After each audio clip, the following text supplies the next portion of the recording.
Bonjour et bienvenue dans la quotidienne de School TV, l'émission qui vous raconte l'éducation au quotidien. Au sommaire aujourd'hui, près de la moitié des 15-18 ans se déclarent souvent sous pression selon une récente enquête Ipsos. Alors comment les aider à surmonter leurs angoisses au quotidien? On posera la question à Sandrine Belmont, elle est l'invitée du Grand Oral. L'Anti-Sèche, toute cette semaine on réveille notre culture générale sur le thème des océans à l'orée de la grande conférence des Nations Unies sur l'océan qui aura lieu en juin à Nice. Question du jour, on dit souvent de l'océan qu'il est le poumon de la planète, est-ce exact? Réponse et explications en moins de 10 minutes avec Marina Lévy. Et puis enfin, notre rendez-vous hebdomadaire avec Célie Luton. On poussera les portes de sa librairie pour une sélection de livres pour les enfants et les ados. Une sélection de livres hyper bien, vous allez voir avec Célie, la quotidienne de School TV. C'est maintenant, c'est parti, Grand Oral. Sandrine Belmont, bonjour. Bonjour. Vous êtes docteur en psychologie et vous avez conçu pour les éditions L'Opportun un petit livre qui peut rendre de grands services. Il se présente comme une trousse de premier secours efficace pour vaincre le stress. Je suis ravi de vous accueillir. Je le fais, vous avez vu, avec un grand sourire parce que je vous ai bien lu. Parce que vous m'avez appris que rien qu'en vous souriant comme ça, et d'ailleurs vous me souriez aussi, déjà on évacue une partie de notre stress. Tout à fait. Tout à fait. Il est vrai que quand on sourit, qu'on sourit pleinement, avec vraiment les zygomatiques qui s'ouvrent comme ça, eh bien ça influence véritablement nos émotions. Et d'ailleurs, si on s'efforce de sourire juste pour le plaisir, en général, ça va nous faire rire, carrément. C'est ça. Si on est seul, alors si on est en face à face, on se sourit, mais si on est seul à s'efforcer de sourire, en général, on va sourire encore plus parce que c'est assez drôle de se sourire finalement. Vous avez vu que je suis en train de m'attraper une crampe aux zygomatiques. Vous aussi d'ailleurs. On va en sortir, mais c'est une façon de détendre le début de cette émission. Je vous redonne ce chiffre qui est issu d'une enquête Ipsos. 47% des 15-18 ans sont sous pression. C'est vous qui le rappelez dans le livre. Est-ce qu'on sait pourquoi? Alors, oui, il peut y avoir évidemment plusieurs raisons, mais en règle générale, c'est souvent en lien avec la relation aux autres, avec les pères. Les pères PAIRS, pas forcément les papas. Non, tout à fait. Ça peut être ça aussi, mais c'est autre chose. Oui, c'est autre chose. Donc la relation aux autres, et puis évidemment la pression qu'il peut y avoir à réussir. Quand les collégiens, surtout les lycéens, ont beaucoup de pression sur la réussite, sur des choix de profession, sur des choix d'études à faire post-bac. Et c'est quelque chose d'assez compliqué. Souvent, ils ont souvent la pression des parents, des enseignants, et surtout pour eux-mêmes. C'est-à-dire, qu'est-ce que je vais faire? Oui, je ils se la mettent, la pression. Oui, ils se la mettent. Ils ont vraiment peur de l'échec. C'est quelque chose qui peut même poser problème au moment des études, mais qui peut s'avérer être quelque chose de récurrent, de chronique, plus tard à l'âge adulte. Ouais, ça, on va en parler des effets du stress chronique. Petit rappel quand même, donc puisque le livre s'appelle Zéro stress pour mon ado, le mot important, c'est quand même stress. On dit souvent, moi je l'ai souvent entendu dire, qu'il y a le bon et le mauvais stress, vous confirmez? Oui, tout à fait, parce que le bon stress, c'est celui qui va nous amener à développer vraiment notre motivation à relever des défis. C'est celui qui peut nous alerter d'un danger aussi, c'est presque, j'allais dire, viscéral, ancestral. Oui, tout à fait. C'est nécessaire, puisque c'est ce qui va nous permettre de prendre nos jambes à notre cou si on a besoin de fuir quelque chose, un danger. Le problème, c'est que quand il y a un réel danger, c'est intéressant, ce stress, puisque c'est ce qui va nous permettre d'attaquer ou de fuir. Mais par contre, quand c'est quelque chose que nous imaginons, je vais être nul, etc., quelque chose qui est en nous et où on se met la pression, eh bien, le cerveau réagit de la même manière, sauf qu'on ne peut pas attaquer ou fuir. Et je veux bien qu'on arrête 3 secondes là-dessus. Ce qui est complètement dingue, c'est que je suis face à un danger réel. Je ne sais pas, moi, il y a un tigre qui m'attaque. Ouais, j'ai des phobies de ce genre.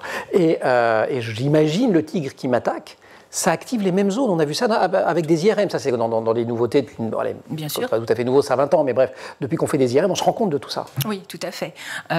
En fait, le danger, qu'il soit réel ou qu'il soit perçu, active exactement le même système nerveux, le système nerveux, et qui va se mettre en place véritablement pour nous aider à faire face. Sauf que si on l'imagine et qu'on a la tension artérielle qui augmente, la fréquence cardiaque, etc., et on commence à avoir des changements de température, etc., c'est logique pour faire face à un danger, mais par contre, c'est pas du tout logique quand il se passe rien et ce qui provoque c'est souvent juste le des fruit de angoisses. notre imagination. Et voilà. Et alors, ce que vous vous rappelez aussi, c'est que le problème de notre mauvais stress, c'est, alors il y a cet impact sur l'instant, mais c'est aussi qu'il peut dégrader la santé mentale et psychique à moyen et long terme. Par quel mécanisme d'ailleurs? Eh bien, en fait, plus le stress est chronique, plus déjà il amène des pensées négatives, et puis il agit véritablement sur un système nerveux qui va être trop sensibilisé, qui va réagir un peu comme si... oui, comme s'il était trop sensible, et dès qu'il y a un petit quelque chose, pouf, ça flambe. Et cela donne des pensées négatives, bien sûr, mais ça donne aussi tout un tas de symptômes physiques, comme la tension artérielle qui augmente, la fréquence cardiaque, le cœur qui palpite, des sueurs, des choses comme ça. Boule au ventre aussi, beaucoup, hein, ça c'est vraiment quelque chose qui est beaucoup décrit, la boule au ventre pour les examens, etc. Mais quand c'est chronique, quand c'est un examen, c'est du trac, ça peut être normal. Par contre, quand c'est tout le temps, ça devient de l'angoisse, ça devient de l'anxiété généralisée. Et là, ça peut poser problème. Et ça, vous avez constaté dans votre pratique que c'est plus fréquent aujourd'hui qu'il y a, je ne sais pas, 10 ans ou Ah oui, j'ai vraiment l'impression. Ouais. En tout cas, j'ai beaucoup plus de consultations pour l'anxiété à tout âge, et notamment beaucoup chez les ados, chez les lycéens et les post-bac. Avant même de donner des trucs pour lutter contre le stress, parce qu'évidemment le livre est essentiellement composé de conseils, vous suggérez quand même qu'il vaut mieux prévenir que guérir. Et alors le premier geste que vous nous suggérez de faire, c'est prenez un papier, ou votre ordi, peu importe, faites la liste de tout ce qui vous fait plaisir. Oui, parce que effectivement, dans l'idée de la trousse de secours, c'est d'orienter, c'est issu de la psychologie positive, hein, c'est d'orienter finalement le cerveau vers quelque chose de positif plutôt que de rester sur le négatif. Je suis pas bien, je suis stressée, je suis angoissée, etc.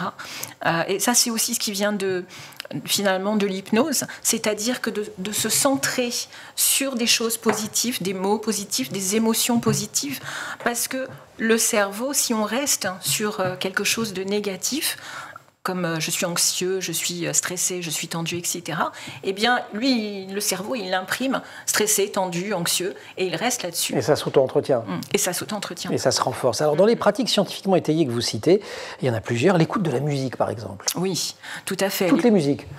En fait, toutes les musiques qu'on qui aime, nous en fait. plaisent. Voilà. Toute la musique que j'aime. C'est ça, qui crée de bonnes émotions. Ouais. Hein, si pour certains c'est le rock, eh ben c'est le rock. Pour d'autres c'est la musique classique. Mais en tout cas, ce qui est important, c'est que ça nous crée des émotions positives à chacun, quelle que soit la musique. Pareil sur le pouvoir des mots. Alors vous aimez bien les petites citations un peu well-being, quoi, le truc qui fait du bien, la citation de Gandhi ou celle de... Tout à fait. Enfin, j'ai pas d'autre idée, celle qu'on retrouve sur les trousses ou qu'on griffonne sur son cahier de texte, qu'on en a encore un. C'est ça. Ces citations, enfin ces mots, en fait, il faut choisir des mots, bien sûr, qui résonnent en nous, qui nous parlent, hein, qui ont une signification, hein, où on se dit « Ah ouais, ça me parle », voilà.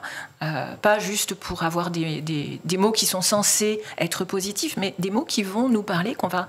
vraiment, dont on va prendre le sens pour nous-mêmes. Il y en a que vous-même vous êtes stressé d'ailleurs dans la vie?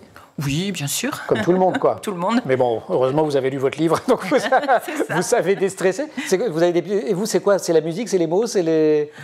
Alors non, moi, c'est pas tellement la musique, c'est plutôt la peinture. La peinture. Voilà, et l'auto-hypnose. Qu'on pratique, ou que vous pratiquez, ou que vous regardez dans les musées, ou les deux? Que vous pratiquez, d'accord. Je pratique, voilà, je fais de la peinture abstraite. Et ça, c'est votre... Ça m'apaise. Et vous en faites tous les jours, hein? Oui. C'est important, parce que vous savez quoi? Les habitudes et les routines, c'est important. Non, mais c'était pour vous amener à en parler. Donc ça aussi, vous nous le dites. Oui, tout à fait. Parce que si on fait quelque chose de temps en temps, de façon exceptionnelle, on va prendre un exemple, le sport. Si on fait du sport une fois dans la semaine, il ne va pas se passer grand-chose. Par contre, si on n'a pas besoin d'en faire 2 heures, mais si on fait quelque chose de façon récurrente pendant 20 minutes, une demi-heure, et que c'est 1 jour sur 2, ou en tout cas fréquemment, eh bien, on va avoir vraiment des ressentis et des résultats plus intéressants. C'est pareil pour cette trousse de secours en termes de musique, en termes de mots, en termes d'écriture, enfin toutes les petites astuces que je donne dans le livre. Eh bien, l'idée, c'est vraiment de les utiliser régulièrement et de ne pas les oublier. parce que voilà. Un effet d'entraînement. On va évidemment parler hypnose, vous avez déjà prononcé le mot, on le fera après l'anti-sèche si vous voulez bien. J'ai encore une petite question avant. Toutes les techniques qui permettent de se relaxer, vous les donnez, à commencer par la respiration. Comment ça fonctionne la respiration? Alors il y a la cohérence cardiaque, il y a un tas de choses, d'exercices que vous nous donnez à faire. En quoi ça nous permet de réguler nos émotions? Alors, la respiration, que ce soit la cohérence cardiaque ou d'autres exercices, la respiration va être impactante à partir du moment où on va ralentir notre rythme de respiration. D'ailleurs, quand on le fait un petit peu instinctivement, quand on se fait mal, quand on n'est pas bien, on va avoir tendance à beaucoup respirer, etc. Parce que notre respiration a un impact sur notre système nerveux. Et que de façon mécanique, quand on respire à un certain rythme, on va déclencher quelque chose au niveau du système nerveux qui va ralentir un petit peu et provoquer des hormones de bien-être et calmer les hormones de stress, cortisol, etc. Alors en parlant de respiration, attention, je vais faire la transition du siècle. On va passer à notre rubrique anti-sèche et on parle des océans toute cette semaine avec Marina Lévy. Et notre question du jour, c'est de savoir si l'océan est bel et bien un poumon de la planète, comme on le dit souvent. Puis on peut regarder la mer, ça calme aussi vachement la mer. Allez, l'anti-sèche.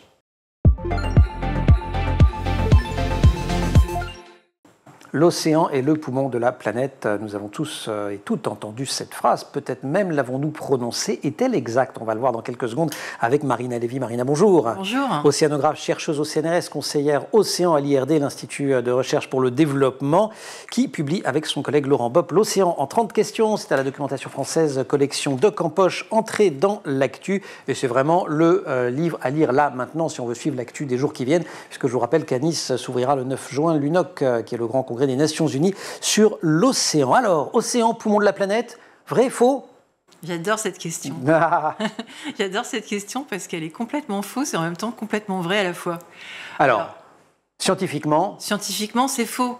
C'est faux, enfin, c'est compliqué, disons. C'est compliqué parce que, effectivement, l'océan produit de l'oxygène. Et effectivement, l'océan produit à peu près la moitié de l'oxygène sur Terre. Mais oui, c'est pas n'importe quoi, ça je l'ai découvert en vous lisant. Voilà, et l'autre, par la croissance du phytoplancton, parce que c'est de la photosynthèse, et donc ça crée de l'oxygène, comme les forêts.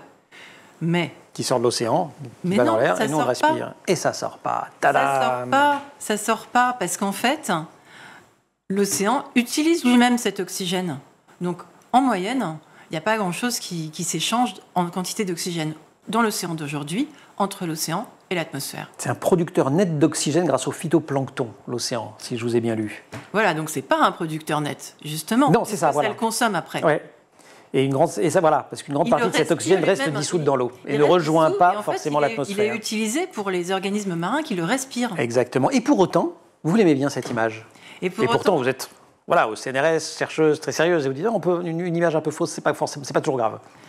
Disons que je l'aime bien parce que je trouve que symboliquement, ce qu'elle dit, c'est que l'océan nous permet de respirer, mais pas respirer de l'oxygène, de respirer parce que ça nous protège du réchauffement climatique en fait. On l'a vu hier, grâce à l'océan a emmagasiné 90% de l'excédent de chaleur, donc l'atmosphère s'est réchauffée d'autant moins. Ce dont on n'a pas parlé encore, c'est que l'océan a aussi emmagasiné 25% de nos émissions de CO2. Et donc, il a limité l'effet de serre.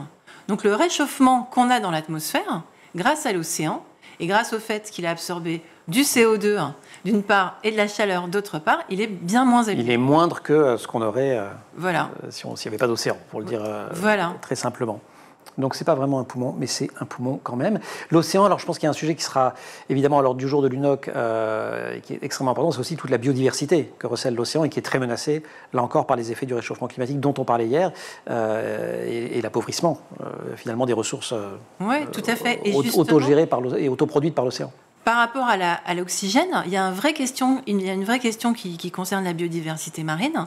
C'est, vous savez, dans l'océan, c'est pas comme dans l'atmosphère. Dans l'atmosphère, il y a à peu près 20% d'oxygène où qu'on soit sur Terre. Mais dans l'océan, c'est très variable en fait la quantité d'oxygène. Et il y a des zones de l'océan qui sont appelées des zones mortes où il y a très peu d'oxygène. Et avec le réchauffement des eaux, en fait, les eaux contiennent de moins en moins d'oxygène et donc on a une étendue de ces zones mortes qui ne sont pas du tout habitables pour les espèces marines. Donc c'est très mauvais pour la biodiversité marine. Merci beaucoup Marina, je viens de me rendre compte qu'on parle de marine et d'atmosphère marine, vous vous prénommez Marina, il y avait un truc, pourquoi vous avez choisi océanographie dans la vie vous? Je me suis posé la question plein de fois, figurez-vous. Ah c'est vrai, ça a dû plaire à... C'est difficile d'avoir la réponse. Ça plaît aux psy ce genre de questions. Non mais sinon, quand est-ce que vous avez rencontré cette discipline? J'ai rencontré cette discipline quand j'ai commencé à m'intéresser au fonctionnement physique de la Terre, en fait. D'accord. Ouais. Donc vous êtes parti de la Terre? Je suis partie de la Terre. J'ai commencé par la géophysique, par la croûte terrestre, et puis ensuite je me suis intéressée à l'océan. Univers absolument passionnant et qui recouvre l'essentiel quand même de notre globe. Donc finalement, si on s'intéresse à la Terre, on a quand même fortement intérêt à s'intéresser aux océans. Merci beaucoup, l'océan en 30 questions. Je vous rappelle que c'est à la documentation française, collection Doc en poche, entrée dans l'actu, et c'est plus que jamais d'actu avec cette conférence des Nations Unies du 9 au 13 juin à Nice sur les océans. Merci de nous avoir accompagnés toute cette semaine, Marina Lévy. Merci beaucoup de votre accueil. Grand oral, la suite.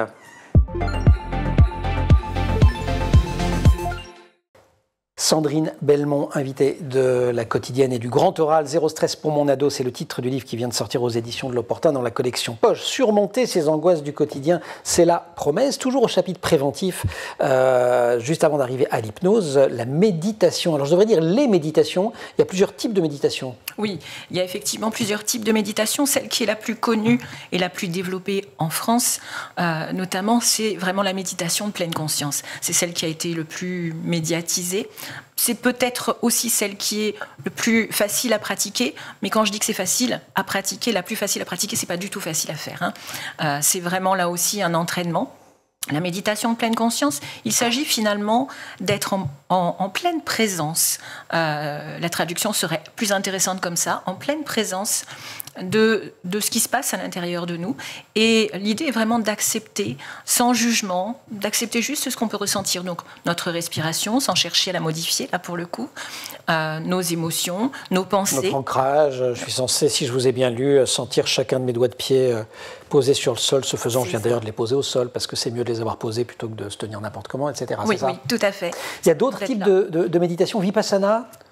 Oui, alors ce sont des méditations qui vont bien sûr utiliser la respiration, d'autres les mantras, etc. On passe toujours un petit peu par les mêmes choses. Je dirais que la méditation de pleine conscience est dérivée de toutes ces méditations, mais faire le vide dans les autres types de méditation, faire le vide de l'esprit, c'est quand même quelque chose de difficile. Donc ça va être quand même plus abordable d'être présent sur ce qu'on ressent et sur sa respiration et sur son corps que de faire le vide total. Plutôt que d'aller chercher le vide, comme dans la méditation transcendantale ou la méditation zen. C'est ça, ce sont les quatre, puisqu'il y a 4 types de méditation. Vous défendez aussi, et j'y viens enfin, l'hypnose, voire l'auto-hypnose. Oui, tout à fait. Je trouve vraiment important et intéressant de montrer aux personnes que l'hypnose, finalement, c'est plutôt facile et c'est plutôt naturel et qu'on peut s'auto-hypnotiser comme on le fait de façon naturelle. En tout cas, on a tendance à le faire de façon négative quand on est très anxieux, à se faire des histoires, à se raconter des histoires de ce qui peut se passer, etc. Et c'est une auto-hypnose un petit peu négative. Et finalement, l'idée est d'aller vers quelque chose qui va nous aider, plutôt d'être dans la visualisation positive, ou même d'utiliser des métaphores, ce que l'on peut faire assez naturellement, comme quand on parle de certaines choses, de certaines douleurs, où on se dit j'ai mal à la tête, j'ai la tête dans un étau, ou quand on imagine que l'eau nous nettoie, voilà, et d'utiliser ce qui va nous parler, ce qui nous est relativement naturel pour gérer nos émotions et aller de l'avant. Et on n'est pas obligé de se faire hypnotiser, vous venez de le dire, on peut pratiquer l'auto-hypnose. Donc on peut, comment ça marche? Alors, il y a plusieurs techniques. Oui. Alors vous avez aussi créé une app. Oui, j'ai créé une app. Vous allez en parler, qui a un très très joli nom, l'instant. Instant pour toi. Instant pour toi. Oui. Comme un temps pour toi, j'imagine. Voilà. Bon, voilà. Oui, oui, tout à fait. Donc c'est une application d'hypnose où vous allez trouver plusieurs thèmes, notamment évidemment sur le stress, l'anxiété, la gestion des émotions, la colère, la peur, la culpabilité, mais aussi la préparation à des examens, accentuer la mémoire, la concentration, etc., en mobilisant l'attention, enfin plein d'outils comme ça qui sont vraiment abordables pour tout le monde. Et je sais que, bien évidemment, il y a des adultes qui utilisent mon application, mais aussi des ados qui utilisent cette application, notamment pour la gestion du stress, la mémoire, la concentration, les examens, etc. Alors vous dites que si on a envie de vous donner des textes dans le bouquin, oui, qu'on peut enregistrer soi-même pour se parler à soi-même, parler à son inconscient, arriver à cet état second où on est hypnotisé. Oui. Dites, par contre, il y a un truc, c'est qu'inconscient, il a le niveau d'un enfant de 7 ans. Il faut lui parler simple. Oui, c'est-à-dire qu'en fait, il faut lui parler positivement si on veut des résultats positifs. D'accord. Voilà, c'est-à-dire que si on dit que l'inconscient a l'âge d'un enfant de 7 ans, parce que quand on se dit « je ne veux pas penser à… » Alors, l'exemple, je ne veux pas penser à un gros gâteau au chocolat, eh bien, on va l'avoir en tête. On le visualise tout de suite. Voilà, avant de le repousser. Ouais. Eh bien, c'est la même chose pour l'anxiété. Je ne veux pas être anxieux de mon examen demain, etc. On pense à l'examen. Eh bien, on pense à l'examen, on pense tout de suite à l'anxiété. Bien sûr. Et donc, la clé, c'est d'être extrêmement explicite. Oui. Et d'une certaine manière, de se donner des ordres. Oui. Alors, gentiment, mais oui, tout à on fait. se donne des instructions. Fais ci, fais ça. C'est ça. On se donne des instructions. Je vais me sentir bien. Je vais imaginer que je suis… dans l'eau d'une piscine, et cette eau de piscine là me nettoie complètement de mon stress, et je vais vraiment me sentir bien après 10 minutes à m'imaginer dans l'eau de cette piscine. Voilà. Il y a un petit quelque chose de l'autosuggestion, de la méthode Coué. Exactement. C'est de l'autosuggestion. L'hypnose, c'est de la suggestion, qu'elle soit guidée donc par l'autre. Mais le mieux, c'est quand même l'autosuggestion, parce que finalement, on est plus à même de savoir qu'est-ce qui va fonctionner comme suggestion pour soi-même. On rappelle néanmoins que c'est pas parce qu'on s'auto-hypnose ou qu'on se fait hypnotiser sur le thème, enfin parce qu'il y a un examen le lendemain, voilà, c'est pas pour ça qu'on va le réussir. Il faut travailler quand même. Oui, évidemment. Bon, et il faut pas magique. formuler, voilà, c'est pas magique. Et donc pour dire les choses, en fait, on ne formule pas des demandes. Enfin, c'est pas le génie de la lampe d'Aladin ou de la pensée magique, quoi. Tout à fait. On essaye. Le but du jeu, c'est de se calmer. Oui. Ça va pas produire d'autres résultats que ça. En fait. Non, bien sûr que non. Le but du jeu, c'est de changer notre perception des choses et nos émotions par rapport à une situation donnée ou un événement donné. Raison pour laquelle il faut aussi être très précis sur les objectifs qu'on se fixe. C'est-à-dire, si je dis je veux être bien dans ma peau, ça ne marchera pas. Ben non, ça ne marchera pas parce que c'est beaucoup trop vague et finalement, ça veut dire quoi, être bien dans sa peau? Et ça peut avoir une signification à un moment, et puis un mois après, être bien dans sa peau, ça peut être autre chose. Et donc là, il faut décomposer, c'est ça? Il faut décomposer. Finalement en objectif, c'est-à-dire être bien dans sa peau. Si c'est être plus confiant ou avoir une possibilité de parler plus facilement en public, dans un oral ou avec les copains, les collègues, etc., eh bien, c'est ça qu'on va cibler. Je veux être plus à l'aise dans ma façon de m'exprimer, par exemple. Vous les avez déjà citées, les métaphores de l'eau, il y a aussi celle du sac à dos. Pourquoi les métaphores, ça fonctionne pour nous parce que métaphore, voilà, on produit des images, oui, en fait. Tout à fait. La métaphore, c'est finalement le langage de l'inconscient, exactement comme dans les rêves. Dans nos rêves, quand on rêve, notre inconscient déplace les choses. On peut rêver, c'est souvent pour ça que c'est pas facile à interpréter. Qu'est-ce qu'on a voulu ressentir et dire là-dedans, dans ce rêve. Mais finalement, c'est vraiment la métaphore, c'est le langage de l'inconscient. Et c'est ce qui va parler le plus du côté émotionnel plutôt que du côté de la réflexion. Et si la réflexion suffisait, on n'aurait pas besoin de ces outils-là. Mais la réflexion ne suffit pas. Il ne suffit pas de se dire « je veux être comme ci, je veux être comme ça » pour que ça marche. Donc, on va utiliser ce langage de l'inconscient, ces métaphores, pour que ça impacte beaucoup plus. Sandrine Belmont, un mot sur un chapitre que j'ai trouvé très important, c'est celui qui parle des entourages, parce qu'on sait que les ados sont très très sensibles au regard de leur père PIRS, et d'ailleurs vous l'avez rappelé en tout début d'émission. Oui. Alors ils y sont sensibles dans la vraie vie, ils y sont désormais sensibles sur les réseaux sociaux, et là vous dites qu'il faut absolument éviter de fréquenter des personnes qui nous rabaissent ou qui sont hyper pessimistes, ça on se fait vraiment du mal. Oui, tout à fait. Alors, les personnes qui nous rabaissent, c'est-à-dire les personnes qui vont vraiment être dans le jugement, dans quelque chose de négatif, ça a vraiment un impact très important, surtout au moment de l'adolescence, parce que c'est ce qui va construire l'estime de soi en grande partie aussi. Ça. Et ça laisse des séquelles. Mais donc là, il faut avoir le courage, ce qui n'est pas évident, oui. Parce qu'on est lié parfois à ces personnes-là. Oui. Elles nous font peut-être du bien par ailleurs, voire on se dit elles nous font avancer, mais là, il faut avoir le courage de rompre. Et puis, il y a la puissance des rêves dont vous parlez, en tout cas des projets qui peuvent sembler un petit peu dingues. Et ça, je veux bien qu'on termine là-dessus, parce que vous le racontez, vous l'avez éprouvé vous-même, à l'âge de 36 ans. Oui. Voilà, alors 18 ans avant, vous passiez le bac. Alors en fait, c'est mieux que ça. C'est que je n'ai pas été jusqu'au bac. C'est ça, voilà, vous n'avez pas eu le bac, ça. Je l'ai pas passé. Ah, vous l'avez même pas passé? Je l'ai pas passé, j'ai arrêté mes études avant. Vous étiez trop stressée? J'étais trop stressée et à l'époque, je voulais être artiste. D'accord. Et ça fonctionnait pas. Et bon, pour des raisons diverses de vie, c'était pas tellement le stress, mais plutôt mon environnement. Je n'ai pas poussé jusqu'au bac, donc je n'ai pas eu le bac. Et après, j'ai rattrapé mes études à travers une capacité en droit et puis un doc de droit. On peut dire un mini-mot de la CAPA, parce que sur School TV, on s'intéresse à l'éducation. Ce sont des études de droit qui permettent d'obtenir un équivalent baccalauréat. Oui, voilà. Voilà. Oui. Et qu'on appelle d'ailleurs maintenant plus la CAPA, mais je crois le DAE, diplôme d'accès aux études universitaires. Oui, Pardon, c'était le point orientation. Donc Donc vous avez fait ça. Voilà. Ça vous a fait un équivalent bac. Et derrière, des études supérieures. Des études donc de psychologie, où je me suis lancée là-dedans avec mes enfants qui étaient jeunes. Et là où, véritablement, tout le monde me disait « Mais tu te rends compte dans quoi tu te lances ?» etc. Ouais. Et c'est pour ça vous les avez tous virés, vous leur avez dit « Toi, tu es négatif, je veux plus t'entendre. » Vous vous êtes fait de nouveaux copains. Oui. Formidable. Dernier conseil pour la route, mais très très petit, mais on a une chronique hebdomadaire dans cette émission. C'est pas aujourd'hui, mais avec Sandra Ferreira autour de la nutrition. On a une drôlement bonne idée, en fait. Oui, la nutrition, c'est très important, oui. C'est quelque chose qui influence aussi les émotions. C'est ça. Hein, et le stress. Et si on se nourrit bien, on stresse un petit peu moins. Exactement. Et ben voilà. Et puis ce qu'on peut faire, c'est lire Zéro stress pour mon ado. Ça vient de sortir chez L'Opportun dans la collection Poche. C'est signé Sandrine Belmont. Il y a votre appli aussi. Instant pour toi qui permet de s'auto-hypnotiser. Merci beaucoup. Vous restez avec nous. On va pousser les portes d'une librairie, qui est une librairie jeunesse, d'autres livres pour les enfants et les ados. Et c'est Célie Luton qui tient cette librairie. Et elle est hyper bien, Célie. Et je fais des plaisanteries sur le mot hyper depuis le début de l'émission, mais il y a une raison. Célie, bonjour. Bonjour Emmanuel. Célie Luton, libraire dans la vraie vie, tenancière de la librairie, notre rendez-vous hebdomadaire avec le livre jeunesse dans la quotidienne.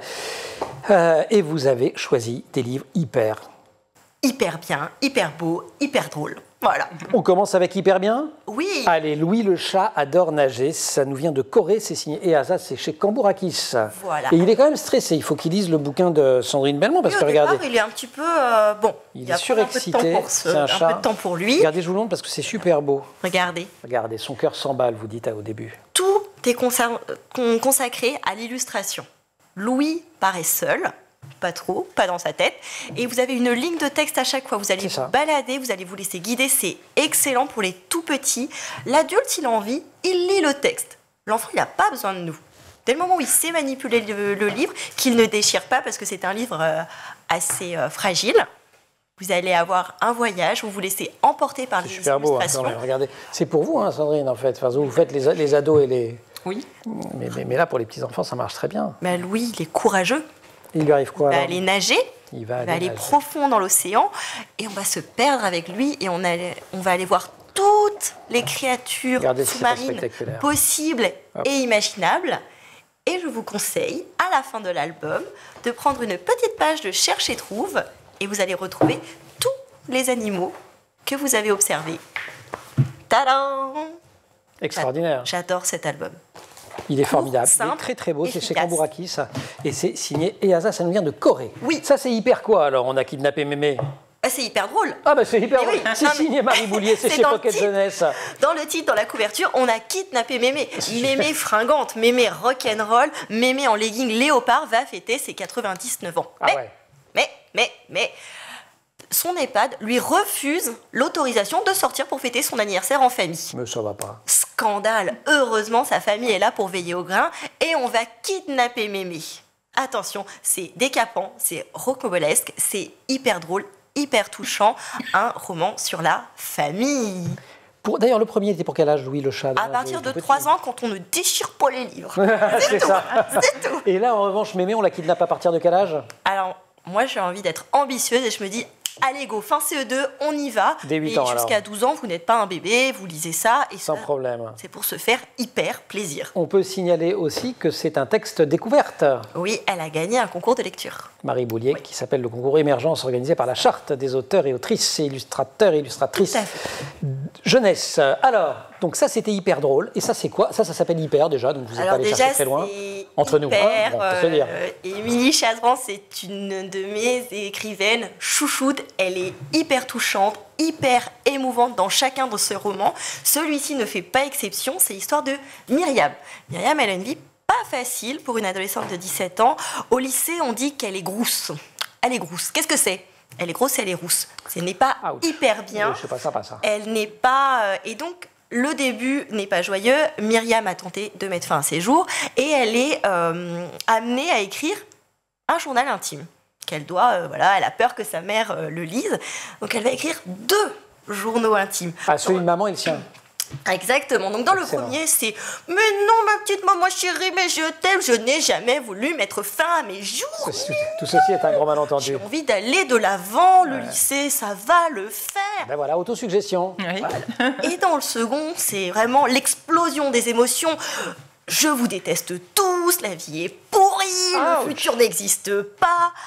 Mais Myriam va évoluer et le lecteur voit que les 2 journaux ne sont pas finalement étrangers l'un à l'autre. Voilà, on n'est pas dans quelque chose de manichéen et surtout, Myriam est une héroïne unique puisque contrairement à beaucoup de romans adolescents, on ne résout pas ses problèmes avec une romance, non, avec un professionnel et c'est génial. Moi, je n'avais pas lu de roman comme ça avant. Génial. Voilà. Allez, un Hyper professionnel ou une bien. professionnelle qui est quoi, qui est psy? Oui. Bon alors, c'est une grande journée de pub. Ah non, mais moi, je Sandrine Belmont me a adoré votre renseigne quand même. sélection. Émilie Chazeran, Hyper, ça vient de sortir chez Pocket Jeunesse. Et puis également, on a kidnappé Mémé, c'est Marie Boulier et de Beaza, Louis le chat adore nager. Hyper, ado 13 ans. 13 ans et plus. Célie, merci beaucoup. Oui. Merci beaucoup aussi, Sandrine Belmont, Zéro stress pour mon ados. Donc ça, c'est pour les parents, mais au bénéfice des ados. Merci aussi à toute l'équipe de l'émission qui stresse, parce que je vais faire trop... Ne stressez pas, hypnotisez-vous. Là, on se calme. Marine Plantec et Dylan Coller à la préparation de l'émission, qui sont en régie aujourd'hui, avec Héloïse Merlin au son, Alice Pitavi à la réalisation, et c'est Laure Audemont, qui nous a maquillés. Vous restez sur School TV, et vous nous retrouverez en permanence sur Internet et sur les réseaux sociaux.